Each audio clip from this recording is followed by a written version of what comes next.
How you doing, everybody? I just wanted to do a quick deck profile of my currently under construction Six Samurai deck. It is only missing 2 Keyzans, a couple Solemn Warnings, Solemn Judgment, and that's really about it. In the meantime, I have cards that are in here to take its place that I still use. I do not use proxies. I'm just using other cards in its place, and I'll explain which are the placeholder cards as I go through. So let's get started. I have 2 Grandmasters. I know some deck builds use 1 or 3. The ones that use 3, I feel that they don't need that extra Grandmaster only because it adds to the opportunity to get that dead draw, especially since you can only use 1 Grandmaster. And deck builds that only use 1 Grandmaster usually have 3 Keyzans to placehold it. However, I feel that having that extra Grandmaster helps, especially since he's a level 5. You can get out level 7 synchros if you were to use Kagemashu. But, you know, to each his own. I prefer to. It's easy to refood for Mishu or Hand, but, you know, other people have other deck builds. This is also Inishi Shin's Counselor. It's an older Six Samurai card. What this card does is you remove 2 Six Samurai monsters from the graveyard from play to special summon him. He's a 2200 attack point monster, and he has the ability to remove 1 monster from the field to straight to the graveyard. He can just destroy 1 face-up monster, which is fantastic because Six Samurai monsters actually have an issue fighting monsters that are stronger than Shin or Shien. So he's there just for that. Then I have my 1 Keyzan, which is pretty much a Grandmaster that doesn't have the 1 Grandmaster limit. It also only has 1800 attack points, but when there's 2 other Six Samurai monsters on the field, it gets boosted to 2100. And it's a level 4, so it's searchable with Rhoda. Then I have 1 legendary Six Samurai Nishi, and much like the older version of him, he does have an effect of revolving 2 Six Samurai monsters from the graveyard, except he doesn't have a special summon ability. He is a level 4. He has 1700 attack points, however it can be boosted up to the 22 that his older version has. However, with this card, when you remove 2 Six Samurai monsters from the graveyard, you send 1 card on the field back to the player's hand. And of course, when you use that effect, it can be done at either player's turn, and it can be done once per turn. So that's actually a pretty good card in that sense. Then I have the Kagemashu, the Six Samurai, and I do have 3 of them. I have also, with these 3, I also have 3 Kageki of Legendary Six Samurai, and Kageki is pretty much the Six Samurai version of Marauding Captain. Normal summon Kageki, who has 200 attack points. Special summon a level 4 lower Six Samurai monster.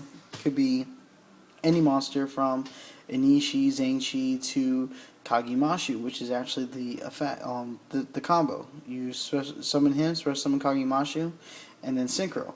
Or you can special summon him, special summon him level 4, and then he gets boosted to 1700 because his effect says there's another Six Samurai monster in the field. He gets a 1500 attack point boost, which is fantastic. And like I said, he's a level 3. The tuner's a level 5. Easy synchro. Then I have 2 red, and then 1 and 2 blue. And red and blue work together. If one is on the field, then the other gets special summoned and vice versa.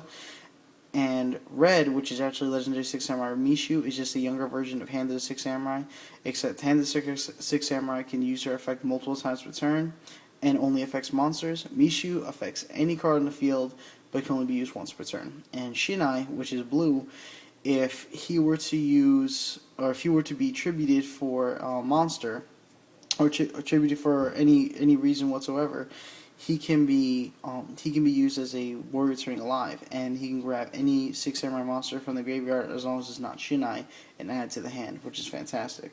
Of course, you know, you summon him, special summon Mishu, use him, grab Kagemashu from the graveyard, and so on and so forth. So then I have 2 parallel rare Zanshis. Zanshis are placeholder cards until I get my Keyzans. However, they're fantastic. I also want anyone who's watching this video to look up the rulings for this card. I've had 3 different sources tell me that he does not need to be on the field. Only other Six Samurai monsters need to be on the field once his effect is resolving. And his effect is anytime he battles a monster, that monster is destroyed at damage calculation, at the end of the damage calculation.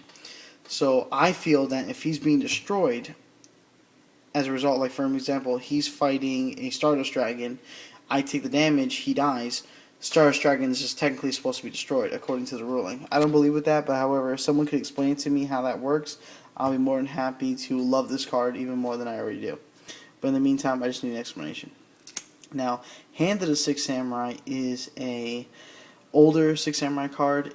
She comes as a promo in the new special edition pack for Storm Ragnarok. Before she was a secret rare, which I do keep inside. I'd rather just send these when I go to tournaments. And I've already mentioned her. She's level 3. She can tribute 600 monsters on the field, 600 monsters to destroy monsters on your opponent's side of the field. And you can use it as many times as you have monsters.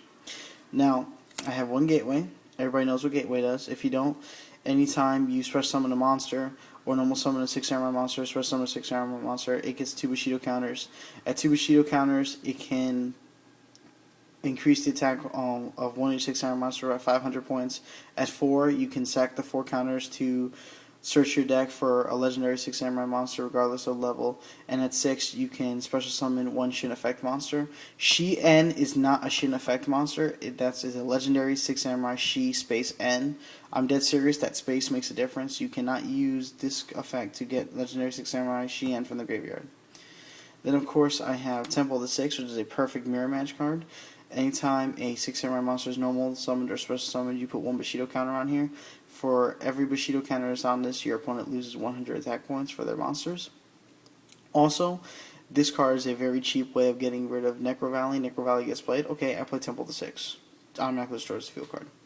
Then I have 1, 2, 3 Shin Smoke Signals, which are pretty much a Rhoda for level 3 or lower 6-samurai monsters. Then I have 1, 2, or 3 6 Samurai United, which is an absolutely broken card. It can be used for mirror match. Anytime a 6 Samurai monster is normal summon or special summon, it gets one Bushido counter. Max 2. If you sack this card, you get 2 cards for every Bushido. You get 1 card for every Bushido counter on this card. Maximum 2. So this is pretty much a pot of grief for the 6 Samurai decks. I use 3 of them. Then of course you have the Rhoda. Everybody knows what it does. And then Shrink. A lot of people are gonna complain that I have Shrink. It's a card that has saved my ass multiple times already, and I have won every duel that I've used this deck so far in its current build. And that's currently 18 duels, and Shrink has actually saved my ass in 5 of those duels. So it's already justified its place. It was just a placeholder, but now it might stay or at least go in the side deck. Then I have Monster Reborn, Dark Hole, Mystical Space Typhoon, and then of course the Mutangami, which is pretty much a Stardust Road for the 6 Samurai monsters, or Starlight Road rather. Then Double-Edged Sword Technique, which I'll explain in the next video. It's a fantastic card. I carry 2 of them, just like I carry 2 Mutangamis. Then I have 2 Bottomless Trap Holes. I prefer them over regular Trap Hole, obviously. I may replace them for Solemn Warning if I do get them, but in the meantime, I'm just going to have Bottomless Trap Hole. Plus, a lot of people don't expect it nowadays. They think no one plays Bottomless anymore. Then, of course, there's 7 Tools, which is fantastic. I love playing 7 Tools just after someone plays Solemn Judgment. It's like, you pay half your life points? Okay, pay 1,000 life points, then get your card. Then, of course, the Compulsory, the Deep Prison, the Dust Tornado, and the Mirror Force. And then, of course, for my extra deck, I have 2 Ultimate Shiens, Allied Justice Catastor, my ultimate backup card, which is my Black Rose Dragon, and then I have 2 X-Saber Waynes just because they're level 5s and they're easy to summon, and their effect allows me to get level 4 lower warrior type monster on the field. This is currently my deck. Like I said, it is incomplete. Still missing a couple cards. If you guys have any comments, please, only constructive criticism. If you're going to be douches, I will delete your comments. Please wait for my next video where I'm going to talk about strategies and problems with the 6 Samurai build, period, regardless of what build you have. And please leave constructive comments, and I look forward to reading them. Alright? Stay tuned for the next 2 parts.